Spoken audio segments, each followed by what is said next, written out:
हाँ जी, तो स्टूडेंट्स अस्सलाम वालेकुम। तो स्टूडेंट्स ये रहा हमारा आज का topic, relationship between D and micro.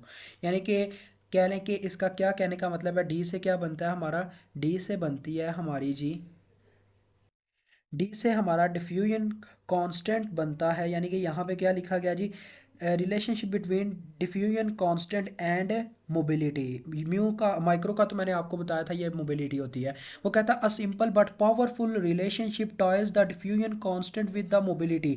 यानी कि एक सिंपल लेकिन एक सादा लेकिन एक बहुत ही मजबूत रिलेशनशिप है, तल्लुक है किसके दरमियान, डिफ्यूजन कांस्टेंट और मोबिलिटी के दरमियान। क्या जी, diffusion constant divided by mobility किसके बराबर होता है, थर्मल वोल्टेज के। तो ये भी एक कांस्टेंट है और इसकी वैल्यू क्या है जी, कह लें कि कांस्टेंट रहती है थर्मल वोल्टेज की। ये एक ऐसी वोल्टेज होते हैं जो टेम्परेचर पे डिपेंड करते हैं।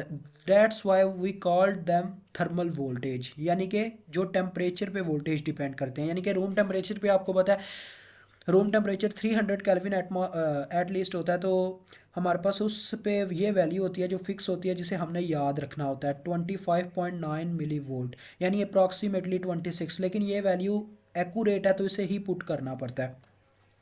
तो स्टूडेंट ये फार्मूला ये जो आपने याद रखना है, देखें एन यहाँ पे नंबर ऑफ इलेक्ट्रॉन्स को प्रेजेंट कर रहा है और यहाँ पे पी नंबर ऑफ होल्स को। यानी कि दोनों के फार्मूला सेम है, D over micro is equal to V T. बस आप इतना याद रख लें, इलेक्ट्रॉन्स के केस में भी ये होगा और होल्स के केस में भी ये होगा। आगे वो कहता है जी, we will in encounter v t repeatedly throughout this book. यानी कि हमने इस बुक में वी टी को काफ़ी दफ़ा पढ़ा है, मतलब काफ़ी दफ़ा पढ़ना है अभी हमने। तो द रिलेशनशिप इन इक्वेशन 3.21, यानी ये जो आपको रिलेशनशिप नज़र आ रहा है, this is known as Einstein relationship. तो आपसे ये किसी इंटरव्यू में भी पूछा जा सकता है कि हमें आइंस्टाइन रिलेशनशिप बताएं कि किसके दरमियान, इसके दरमियान। वैसे इतने ख़ास कह लें कि इतने बहुत ही सिंपल क्वेश्चन तो नहीं पूछे जाते, लेकिन ये आपसे कह लें वाइवे में पूछा जा सकता है आपकी यूनिवर्सिटी लेवल पे।